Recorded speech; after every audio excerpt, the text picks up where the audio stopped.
Good afternoon. My name is Thomaesa Bailey, and I serve as the director for the Detroit Human Trafficking Task Force, which was started out of the office of Councilmember Angela Whitfield Calloway on the Detroit City Council. Over the past year and a half, the Human Trafficking Task Force has been working to bring awareness to human trafficking here in the state of Michigan, as well as in the city of Detroit. The main focus of the task force has been advocacy efforts, and so what we have tried to do was come up with legislative proposals that we feel will address human trafficking here in the area where we live. So the Human Trafficking Task Force does state level as well as city level advocacy.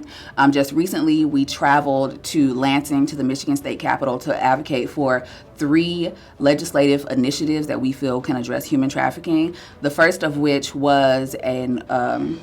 a piece of legislation that would require hotels and motels or business-oriented lodging to place the human trafficking hotline number inside their hotels on a placard where it can be seen by the public. That way, if individuals are entering into hotels and somebody might be being trafficked or experiencing trafficking at that time, they can see that number and know that there is help if they could just be able to make that phone call. Secondly, we were advocating for dollars to create an age-appropriate survivor and educator led training for human trafficking, because we realize there is still a lot of ignorance around human trafficking, and so we want to be able to offer a widely held training for law enforcement,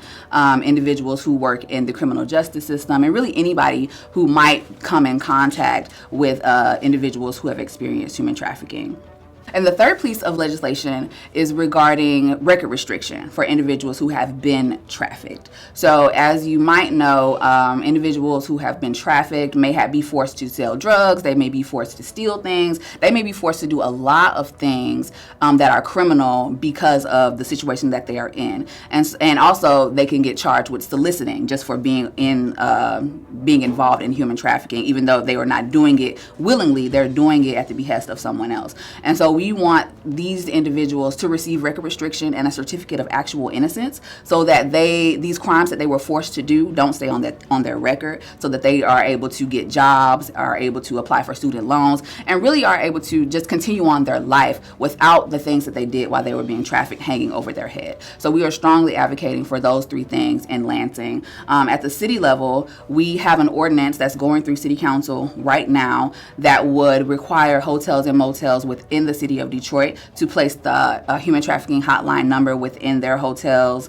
because we recognize that a lot of this trafficking activity takes place around hotels and motels, and this is where people are being trafficked out of. This is where trafficking activity is taking place. And so if we have this placard there, we can have the hotline number up, the hotel proprietors will be able to say that, if we see human trafficking or suspect human trafficking on our premises, we will alert the Detroit Police Department, because we want to make it very, very clear that human trafficking has no place at all in the city of Detroit. And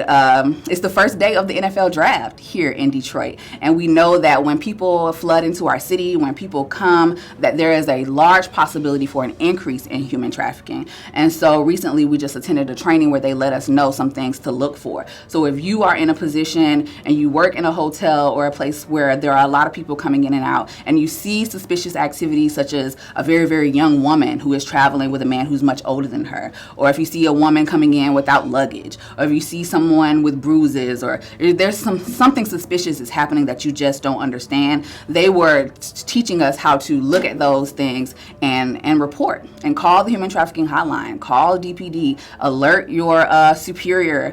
who's working with you, just to kind of keep that down, because what we really are trying to do is prevent this from happening. And if it is happening, we definitely want to make sure that we're in a position to stop it. And so that is what the Human Trafficking Task Force has been working on. We are very proud to be doing the work that we are doing, and we are just looking forward to continuing the fight.